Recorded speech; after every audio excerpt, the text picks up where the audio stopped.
ஸ்ரீ தேவி பாகவதம் 293 பகுதி. சிரோ விரதம் என்று அழைக்கப்படும் விபூதி விரதம். நாரத முனிவரே, விபூதி விரதமான சிரோ விரதம் பூர்வீகத்தில் இருந்து அனுஷ்டிக்கப்படுகிறது. பிரம்மதேவர் முதலிய தேவர்கள் இவ்விரதத்தை அனுஷ்டித்துதான் தெய்வத்தன்மை பெற்று தேவர்களானார்கள்.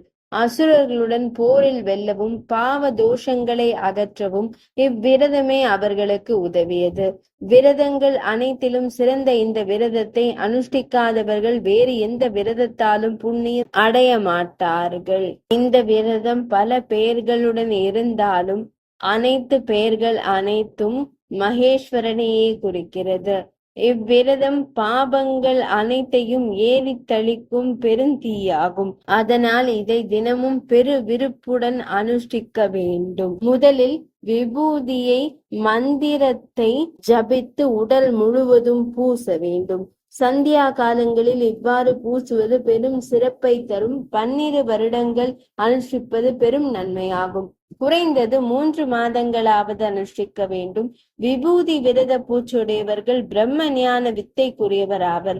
பாசுபத விரதத்தை அனுஷ்டிக்கும் பிராமணர்களுக்கே பிரம்மோபதேசம் செய்யலாம் என்று வேதத்தில் கூறப்பட்டுள்ளது. திரையம்ப மந்திரத்தால் தினமும் முக்கொளி இடல் வேண்டும்.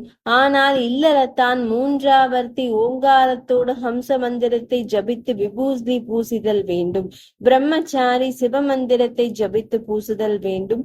அந்தணர்கள் தினமும் திரிபுண்டரமாக தரித்தல் வேண்டும். திரிபுண்டகம் தரிப்பவர்கள்தான் பிராமணர்கள். விபூதியை நீரோடு கரைத்து அக்னி ரிதி முதலான மந்திரங்களை கூறி குழைத்து சிவனை தியானித்து முதலில் சிரசில் பூசிய பின் நெற்றி, மார்பு, தோள் ஆகியவற்றில் ஆசிரமத்திற்கு தக்கபடி நடுவிரல், மோதிர விரல், பெரு விரலினால் திரிபுண்டரமாக 3 காலங்களிலும் பக்தியுடன் தரிக்க வேண்டும்.